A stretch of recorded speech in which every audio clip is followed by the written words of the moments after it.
Hi, my name is Morgan Robinson and this is my video for exam 4. Today I'll be explaining the process of transcription in a prokaryote. There are 3 steps in the process of transcription in a prokaryote, which are initiation, elongation, and termination.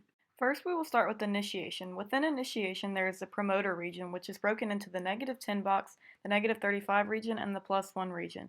During initiation, the RNA polymerase hollow enzyme binds to the +1 region of the promoter region, which signals the DNA to unwind.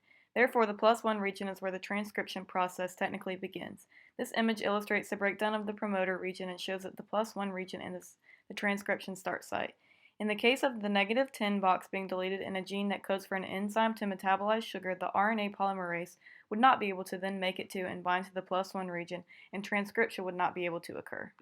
Next, we have elongation, which is the stage in which RNA strand gets longer.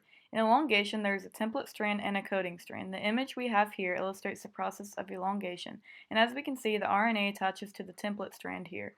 We also must recognize that during transcription, DNA is transcribed from the 5' direction to the 3' direction, which is shown by the red line in the image.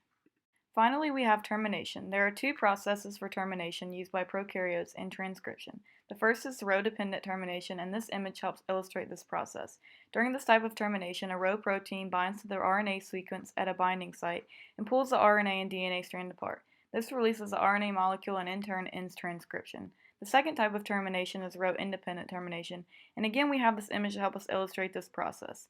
In this type, a termination heart pin is present, followed by a sequence of U nucleotides in the RNA. The U sequence lines up with A nucleotides and forms a weak interaction in the template strand of the DNA. The weak interaction causes the hairpin to sort of fall off, which is in turn what creates the termination.